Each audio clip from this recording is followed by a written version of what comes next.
இந்த கேரள நடிகர் ஒருத்தர், நீங்க டிவில எல்லாம் பார்த்துருப்பீங்க, பார்க்காதவங்களுக்கு சொல்றேன், பார்த்தவங்களுக்கு சொல்றேன். கேரள நடிகர் ஒருத்தர் திரைப்பட ப்ரமோஷனுக்காக அந்த விழாவில் பேசுறார். அப்படி பேசுகிற போது தமிழ்நாட்டுடைய அரசியல் நிலவரம் குறித்து பேசுறார்.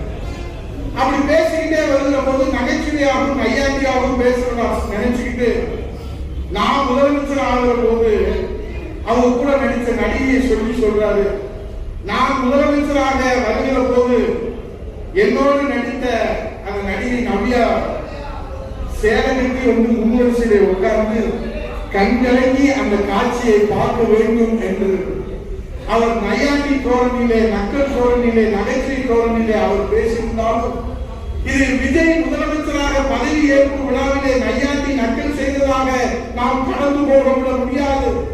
ஒட்டுமொத்த தமிழினத்திற்கே தலைகுனிவை ஏற்படுத்தி இருக்கிற தமிழினத்தினுடைய தன்மானம் காற்றிலே பறக்கின்ற வகையிலே இன்றைக்கு முதல்வர் விஜயனுடைய நடவடிக்கைகள், ஏன்னா குடும்பத்தில் இருக்கிறவங்க வந்து முன்வரிசையில உட்கார்ந்து வாழ்த்தி சொல்லியிருந்தாங்கன்னா கேரள நடிகர் இன்றைக்கு நம்மளை கேள்வி பேச மாட்டான். கர்நாடகாவில் இருப்பவர் நம்மை கேள்வி பேச மாட்டான்.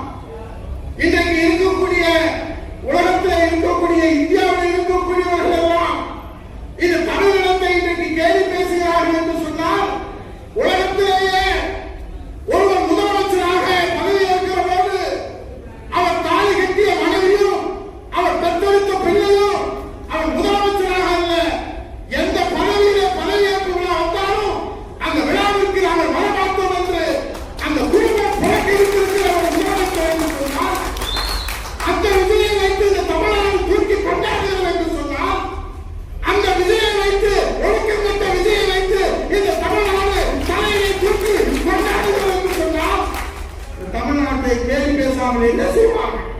இந்த தமிழ்நாட்டினுடைய தன்மானத்தை பற்றி கேள்வி பேசாமல் பாராட்டுவார்களா?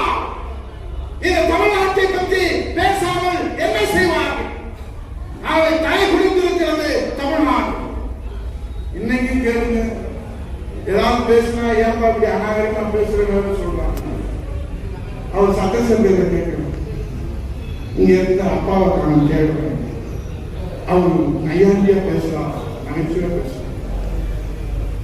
ஸ்பீக்கர் சார் சபாநாயகர் அவர்களே அவங்க எல்லாம் போயிட்டாங்க. இருந்தாலும் நான் ஒரு செய்தி செய்யலான்னு பார்த்தேன். அதுக்கு நல்ல செய்யுங்க, பேங்க் அவுத்து கொண்டு கோட்டை அவுத்து கொண்டு ஆளுங்க. இது நம்ம சட்டசபை, 3 ஆண்டு பாரம்பரியமான தமிழக சட்டசபை.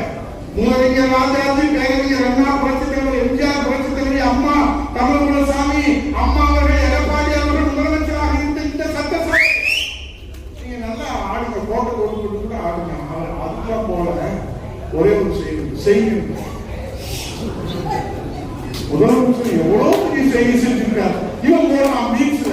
பார்த்தீர்களா ஜோதி அக்கா அவர்களை, நம்ம முதல்வர் எப்படிப்பட்ட செய்தி செஞ்சிருக்கிறாரு. நீ வந்து அப்பாவை தேர்தல், உங்க அம்மாவுக்கு கல்யாணம் ஆகும்போது 4 வயசு பிள்ளையே அந்த போட்டோல நிற்கிறது. அவதான் மன்னிச்சு. தமிழ்நாட்டினுடைய முதலமைச்சருடைய அப்பா யாருன்னு கேட்டா நான் போய் சொல்லணுமா இல்லையா? நீங்க எனக்கு சொல்லணுமா இல்லையா? தமிழ்நாட்டினுடைய முதலமைச்சர் ஜோசப் விஜயனுடைய தகப்பனார் யார்? வளர்ப்பு தந்தை சந்திரசேகர் சொல்லிடுறேன், தாய் சோபனா அம்மா சொல்லிடுறேன்.